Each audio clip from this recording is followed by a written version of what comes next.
If you don't know where the patient's data is at every moment, you really can't protect it. Yet that's the reality many healthcare organizations are facing. Regulations can help, but legacy siloed systems keep patients exposed.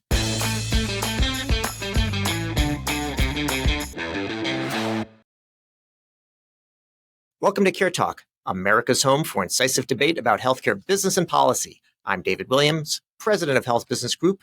My guest today is Aimee Cardwell. She's former Chief Information Security Officer at UnitedHealth and Optum, and she's now CISO-in-residence at Transcend.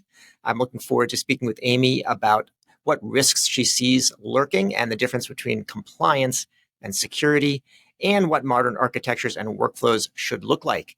Aimee, welcome to CareTalk. It's such a pleasure to be here. Thanks for having me. You know, there's some new mandates coming out on healthcare cybersecurity, and will those new mandates be enough to fix it? So mandates set important baselines, and I think we all agree that we could have a more consistent set of mandates across the United States. As you know, there's a bit of a state-by-state patchwork at the moment. But mandates are inherently reactive. They codify what we knew yesterday. They don't really do a good job of helping us with what's threatening us tomorrow. And what I think is missing is sort of the underlying visibility and control that I wish companies had more of. If you don't know where every piece of PHI lives and who touches it, then really no amount of regulation will protect it. And mandates can't force organizations to retire the decades-old legacy systems that were never really designed with modern threat models in mind. So when you talk about legacy systems, and sometimes you hear the word siloed legacy systems, paint a picture of what that actually looks like for a large payer or provider. You said decades. That already gives me a sense of it. It should give you a little bit of the willies. So I want you to think about, like you said, a large health payer or provider. So we already know there's a core EHR, where the electronic health records are stored. There's a billing system, there are pharmacy systems, there's claim processing, there's places where labs go, there's places where x-rays go. So you already know, just if you have the cleanest possible single system, that there are multiple places where a patient's records need to be. But I want you, and this is where I lived for a little while, I want you to think about what happens every time you now acquire a new company, whether that company does billing for suppliers, or whether that company does podiatry in some new area, or no matter what the new acquisition is. So now you've got a second EHR system and a second billing system and a second. So at UnitedHealth Group, when I was the CISO, we were acquiring pretty much 2 companies per month every month. And so imagine your job as the CISO. We used to think, well, my perimeter is strong and therefore we're good. But as you keep tossing in all of these new companies, the number of systems is multiplying. So for me, all of these, they speak different languages. They have different security models. They don't have a complete audit trail frequently. Data gets copied back and forth. And the most interesting thing for me is that the pressure is always to maintain business continuity. So these systems very rarely get consolidated quickly. Like that would be the great model, right? Like got a new acquisition, consolidate, got a new acquisition, consolidate. But they don't want to disrupt patient service naturally. So they're very rarely done quickly. And that means that we end up with this big patchwork of systems that has grown organically through M&A. It's, when we go back to our mandate's going to help, sure, but you have to really understand the deep complexity of the problem. All right. So we started off this episode saying that, if you don't know where all your everyday patient's data is at every point in time, you're in trouble. So I assume if you go in and just ask, hey, can you do that? The answer is just generally going to be no. So how do you start off? What's the first question you would ask to try to assess what's the data visibility? Because I assume it's not all, or nothing. How does that conversation usually go? Yeah. So, and I do ask the question, and I know it feels a little bit obvious, but what you see start to happen is they go, well, we can check the EHR logs and then we'll know who touched that data. And we can check. So now they start listing out all of the systems. We can check this system. We can check that system. And already, I'm watching the wheels turn. What I think many companies are trying to do is create a central data warehouse where they'll store that data. But if you've been in the industry as long as I have, you'll know that what often happens is they say, I've got an idea. Let's build one data storage place, and then it'll get rid of all the other ones. And so you start off really well. You move a bunch of them into the data warehouse, and most of the time you can decommission a few of them. But then after a year or two, the drive to do that sort of fades, and now you actually end up with more data systems than you started with, because the effort of decommissioning the old ones kind of falls off a cliff somewhere. So generally for me, figuring out how to get a handle on that is the most important thing. I do like the idea of creating centralized data models, or data warehouses. But if you don't do the decommissioning, like I said, you're making the problem worse.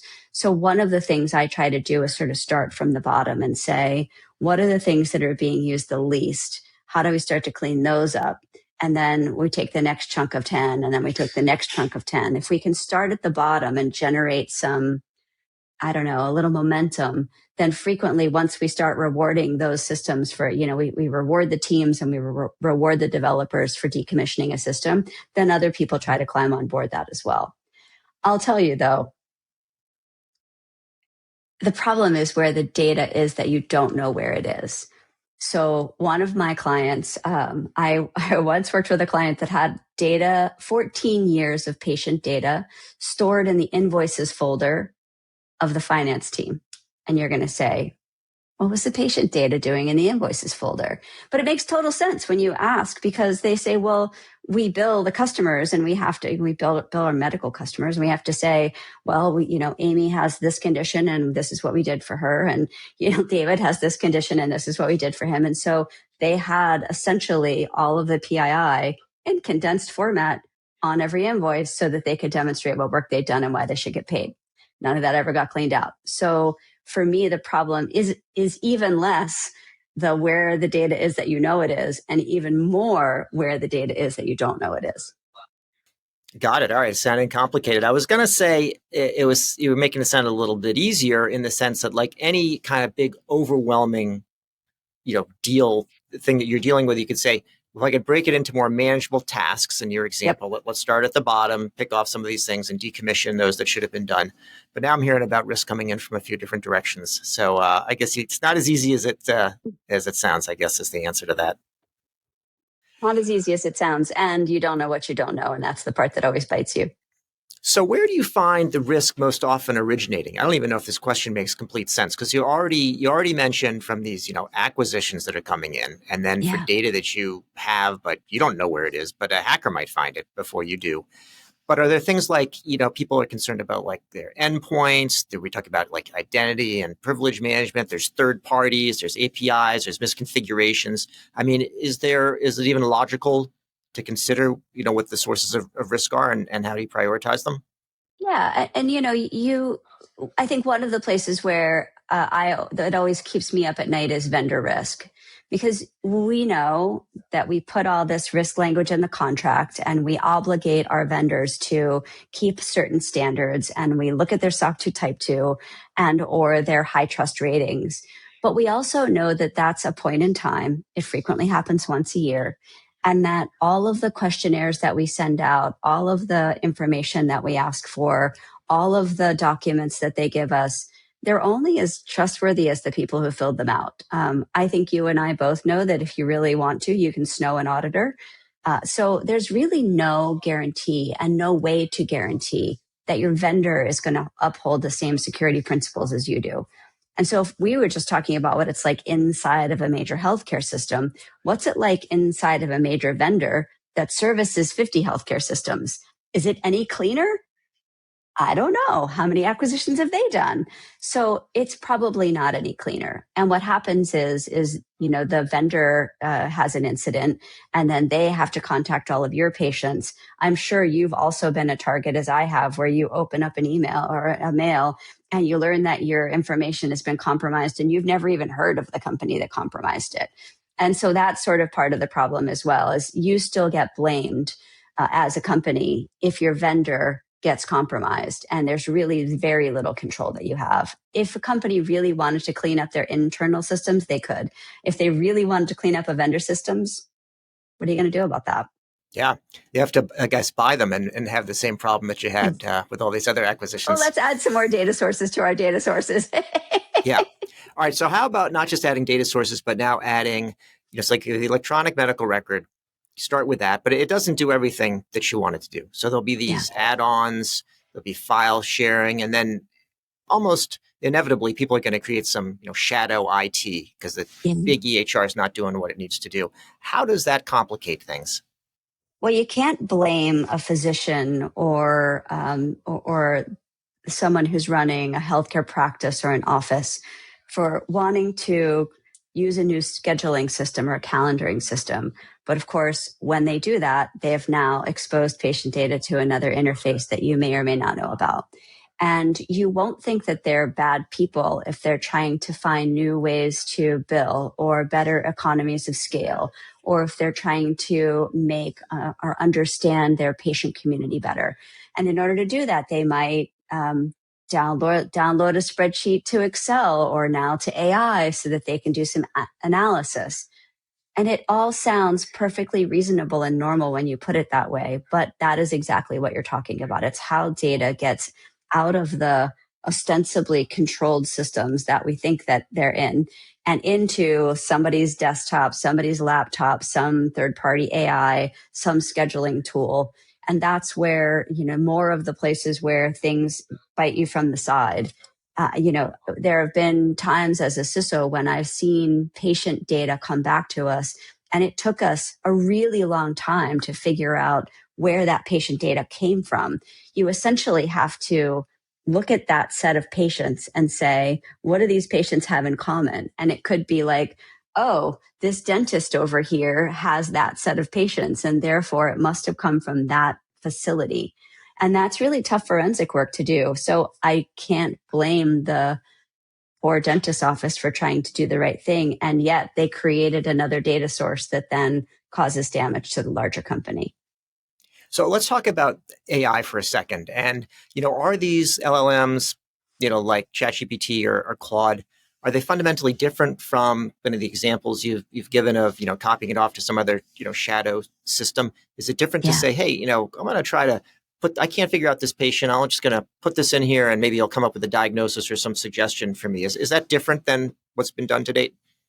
I think it's fundamentally different. And this might be a little bit of a controversial viewpoint, so take it with a grain of salt. But it is actually, in my opinion, a little bit harder to get data, patient data in particular, out of an AI than it is to get it out of a database. So if I've downloaded your data into an Excel spreadsheet and that Excel spreadsheet gets out into the world, much easier to go, okay, I have this formatted data. I know what to do with it.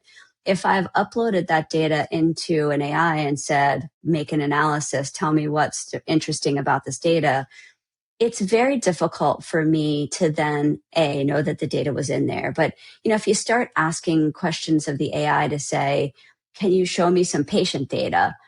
It's not that the AI is going to exactly grab what you put in there. It might be some patient data, but half of it could be hallucinated. Some of it could be fake. Like, we don't really know. It's almost impossible to get it back out. So in a way, that's better. Like, if you're going to ask me, can I either put this in a file share or should I put it in an AI? I'll be like, oh, put it in the AI all day long, because actually getting it back out of the AI is going to be harder. That said, I can delete it from the file share. I can't delete it from the AI. So once it's in there, it's in there. And there's no real way to get it not in there. Great. Well, that sounds like a good follow-up podcast for next year once we see some of these things and what happens. Yeah, you can have me and somebody else, and we could debate the pros and cons of getting data out of an AI. Exactly. Now that'll be fun. Okay, I don't want to take us off on too much of a tangent, but I think that's a good one because that's really happening today, and it's the most tempting sort of a thing for people to try to do, and it comes back with a cool result. But then what happened to your input? Hard to say. Totally hard to say. So there's a thing called the Healthcare Cybersecurity Act. What is it? How helpful is it? Well, it was passed recently as part of the 2024 Consolidated Appropriations Act, and it requires HHS, Health and Human Services, to establish cybersecurity performance goals for the healthcare sector. And I think it's a step in the right direction. I think as we started at the beginning of this podcast, that sector needs specific guidance and it needs specific rules.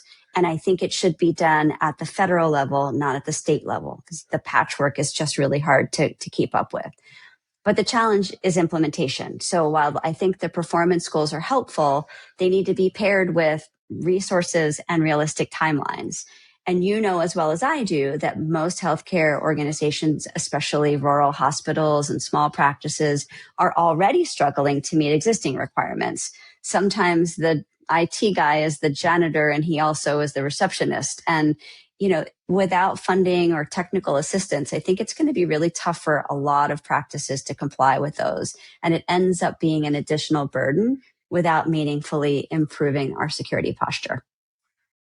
So after 9/11, there was this concept of security theater, where you'd see all these guys shaking down grandma and, and all that. Is there something equivalent?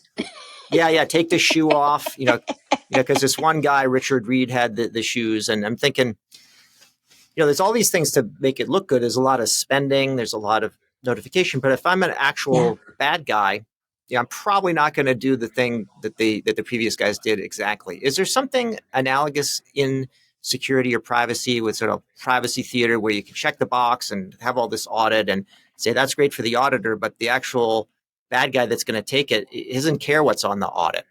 It may just go around in some other way. First of all, I'm impressed that you were able to bring up the shoe bomber's name. Nice memory.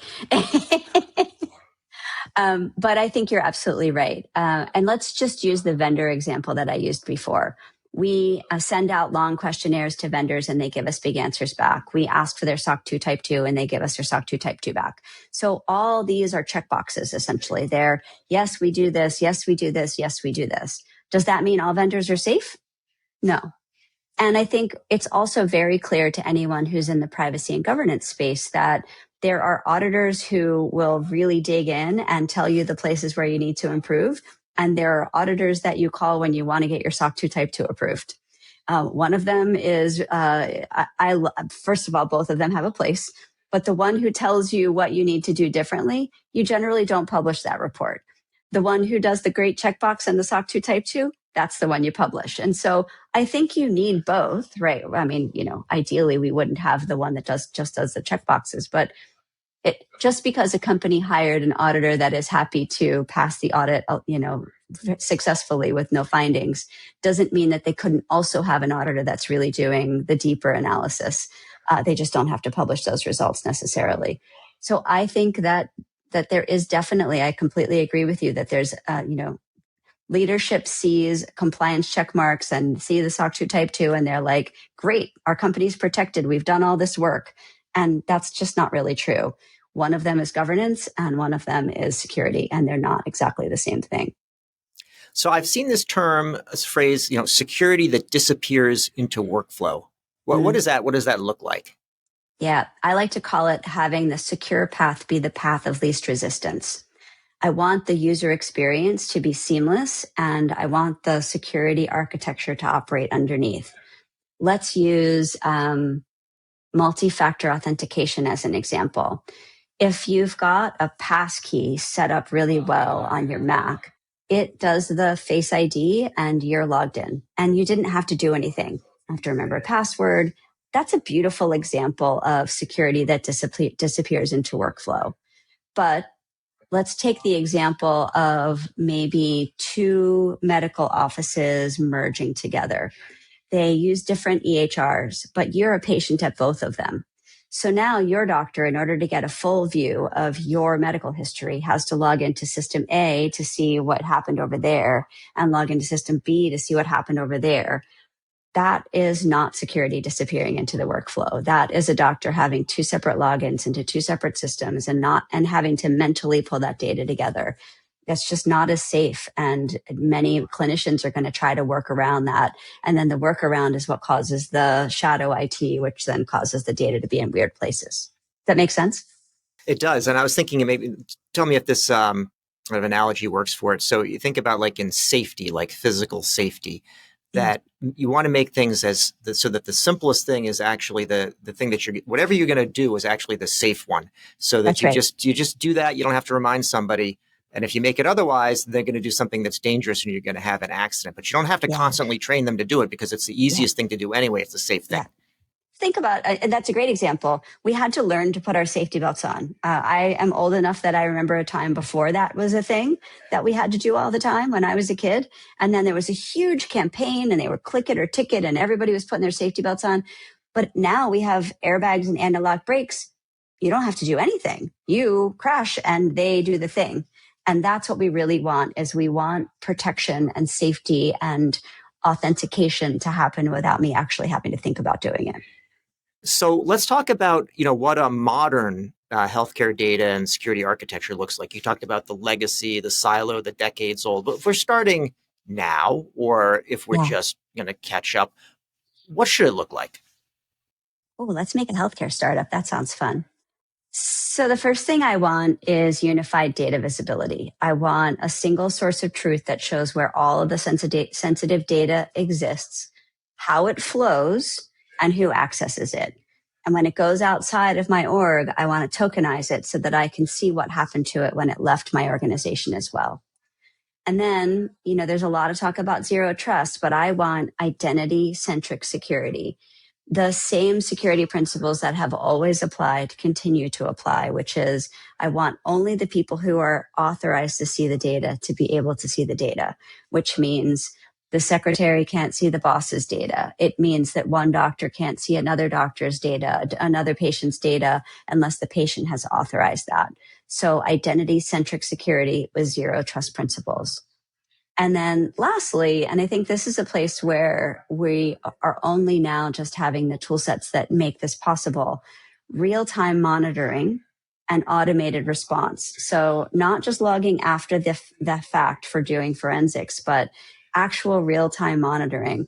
Then you can use the good AIs for a great methodology, which is looking for anomaly detection.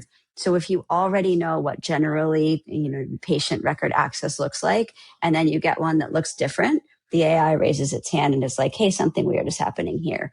And I think enabling that requires us to have really good real-time monitoring of data.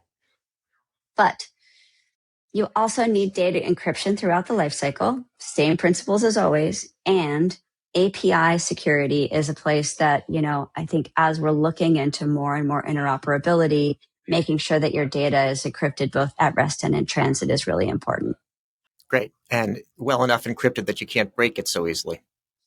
Well, and that's going to get harder and harder with quantum coming, of course, but we haven't crossed that bridge yet. So fair enough. Good. So it sounds like I just want to dig in a little bit on what you said about AI. So first we were talking about AI and the danger of someone copying something into an LLM. And now we're talking about AI for anomaly detection. And I think compared with, let's say, having to have like a profile of different viruses and specific things you're looking for, you could just say that looks different from something else without having to specify it up front what that is. And then you can analyze it. Is that right? Yep. I think, there are risks and opportunities as with any technology. AI is a technology. I think organizations are rushing to implement AI tools without necessarily fully understanding the data governance implications. And I think that AI-powered attacks are becoming more sophisticated, and those are the risks. But on the opportunity side, AI can dramatically improve our ability to discover and classify sensitive data. It can detect anomalous patterns like we just talked about, and it can start to help us respond to threats in real time, which is a thing that I think we struggle with a little bit right now. It can help us actually achieve the visibility and control that we're lacking, but only if we get the governance model right first.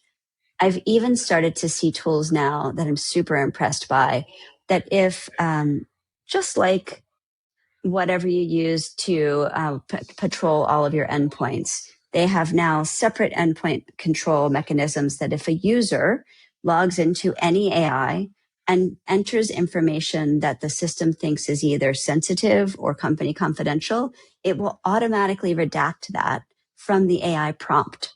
So it's basically like, oh, let me just give you these social security numbers of these patients and you can tell me what states they're in or they were born in. Nope, sorry. And so it auto redacts that information, which is a great security by design methodology that, I've started to see those kinds of tools come up. That's pretty good. Yeah, that sounds like it's quite cutting edge and very much needed. Yeah. So there is a lot of excitement to embrace AI, as you said. And one thing I've seen in these larger organizations, including healthcare, where there's a lot of strain on the budget, is they'll say, we need to free up funds to pay for AI. So let's look at IT, and cybersecurity is often within IT. And I've seen just in the past couple of months, a number of places, organizations actually doing decently well financially, but they actually cut cybersecurity staff, I supposedly in order to invest in AI. Are you seeing that? Does that have an impact? So I haven't seen it, but since I've been in charge of a pretty massive cyber budget, I'll give you a couple of observations. So just cutting staff isn't necessarily a signal that they're not as invested in AI. There is a thing that happens that when you cut a certain percentage of staff, you force the team to get more efficient. And as long as you just keep growing and growing and growing and growing, and there's never any downward pressure to get more efficient, you don't actually bother to get more efficient. So as a leader, I have noticed that sometimes cutting actually makes you better, not worse. May or may not be the case in these situations. I would also say, and this is sort of the opposite side, you're going to pay for a cybersecurity incident. You can either pay upfront a smaller amount, or you can pay on the back end a larger amount. But if the CISO is doing her job, she is elevating the risk, both financial and brand risk and time, maybe out of commission, up to the executive team. And they're using that information to make business decisions. And there are some companies, depending on what their data looks like, that it's actually smarter to spend less money making the product harder to use and just letting it go and dealing with the risk after it happens. Because just look at some of the big, I'm not going to bring up the names, but you can bring up a lot of big names that have had incidents in the past, let's just say 2 years. Go back and look at all of the stocks of all of those companies before, during, and then about 6 to 9 months after. And I think in every case, you'll discover that the stock is still considerably up. It went whoop, and then it went right back up again.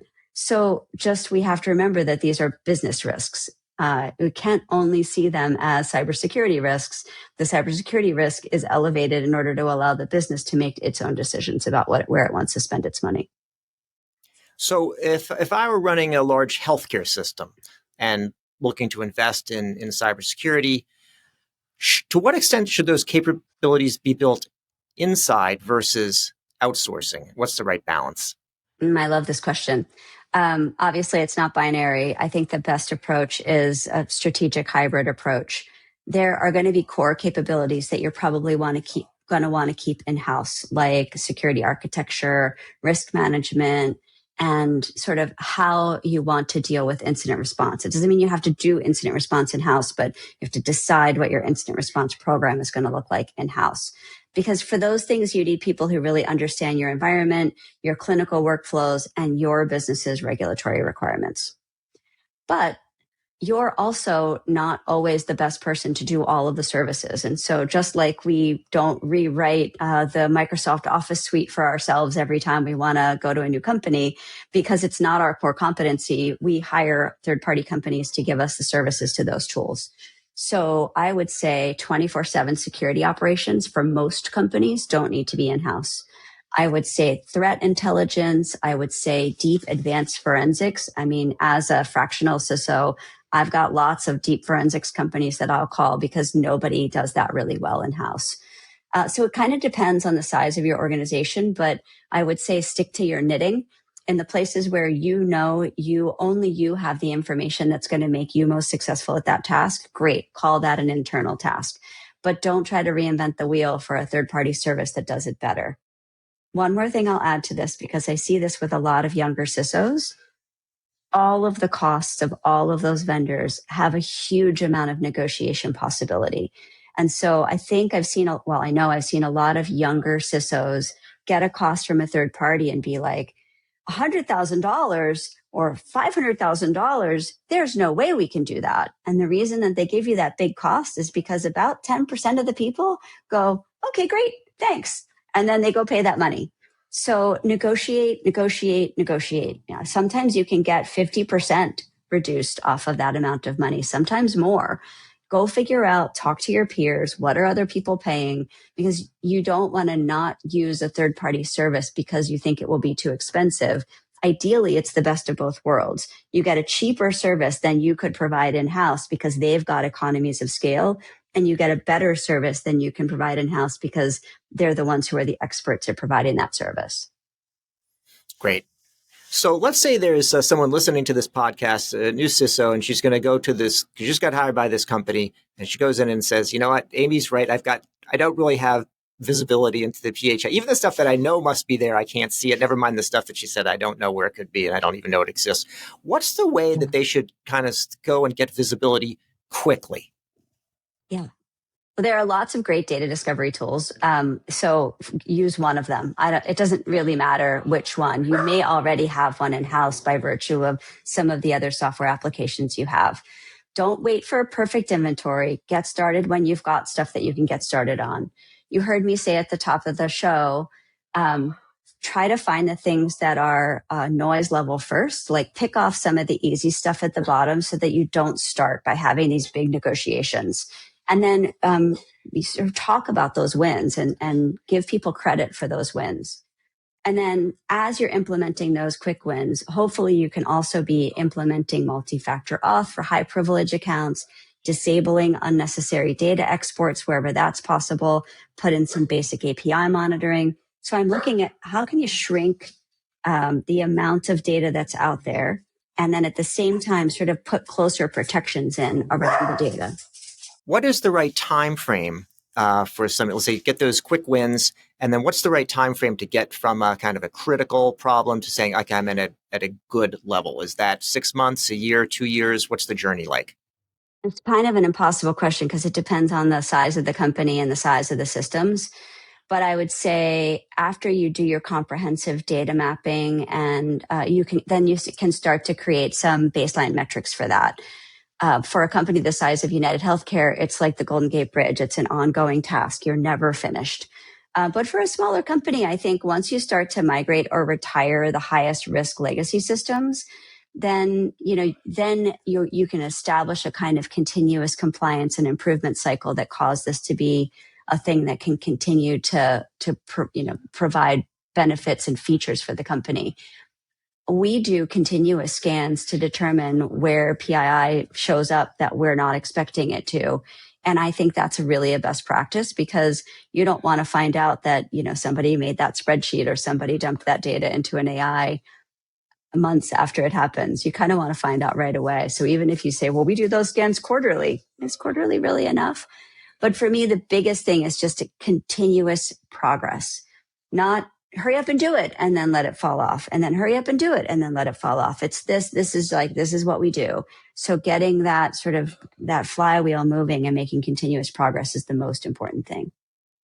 You brought us back to the big picture a little bit earlier on, talking about this being overall, it's a business decision. And you talked about the communications, all the way up with the board. Mm. If someone's a board member, let's say, large complex organization, maybe not as large as United, but still pretty big, what should they be tracking? Like, what should a board member be doing? Same way you might have a board member that, they look at the financials in a certain way, they look at the legal risks. How should they be looking at these type of issues? What should they track? Yeah. It would be great if we could look at data visibility coverage, but the problem is you can't see what you can't see. And so if you tell me that you have 100% of your data visible and covered, I'm going to be really skeptical, frankly. I don't believe you. The one that I really love is how long does it take to remediate critical vulns? And I know that feels really disassociated from what we're talking about here, but A team that can hit their SLAs to remediate critical vulnerabilities has a process, and they're running that process. And that gives me more confidence that there is a process around other things as well. So that's one that I always track really closely. Another is the time to detect and respond to incidents. Like, how long does it take to respond? How long does it take once we've found something to get to it? What's the mean time to recovery? Do we actually perform business continuity disaster recovery tests, not just tabletops, but do you switch over from AWS East to another area and keep the business moving without a break? So I want to see the actual times and trends around that. And then lastly, I want to know whether our security debt is improving or degrading over time. I am looking at a company right now who's looking to put multi-factor auth everywhere. And I've had a series of meetings with them over the course of the last year. And it was like, oh, here's all the things we're doing at the very beginning of the year for putting multi-factor auth everywhere. And then 2 months later, I didn't see that in the presentation anymore. And I was like, what happened to that? And they're like, oh, well, some things haven't gone as well as I've wanted. And I'm like, that doesn't mean you get to stop reporting on it. So those metrics tell a story about whether security teams are doing what they should be doing and how process oriented they are. And that's what I care about most. I can't know whether every team member is doing what she needs to be doing, but I can know how good the processes are in place. And if they look pretty good, then my confidence level goes up.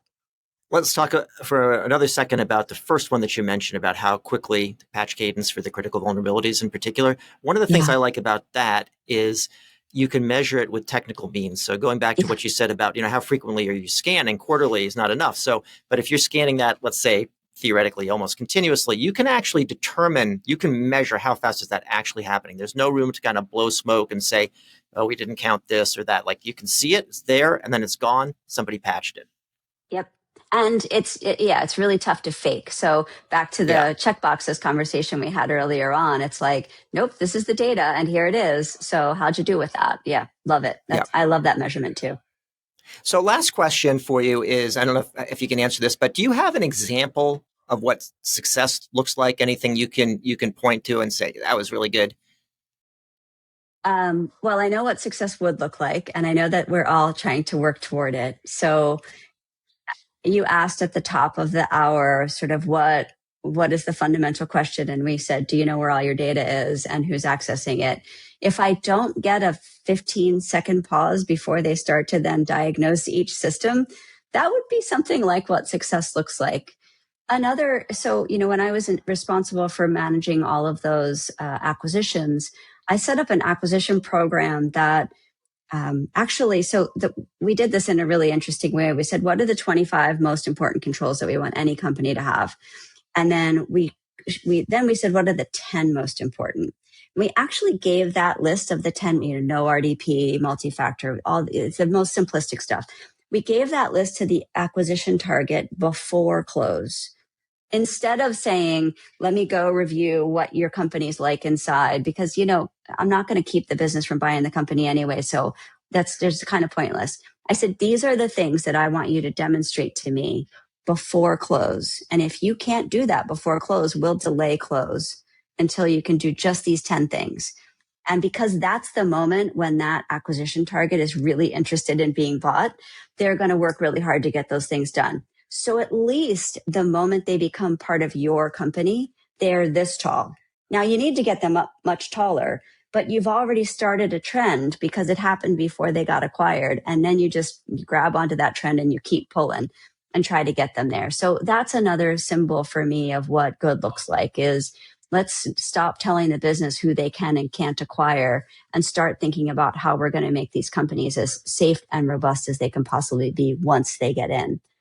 But, then it's also like with the program I talked about that can redact information out of AI prompts, what other tools are you using to try to keep the unknown unknowns out of the world? Great. Well, that's it for another episode of CareTalk. My guest today has been Aimee Cardwell, CISO-in-residence at Transcend. I'm David Williams, president of Health Business Group. If you like what you heard, please subscribe on your favorite podcast platform. Thank you, Aimee. Thank you. It was a pleasure.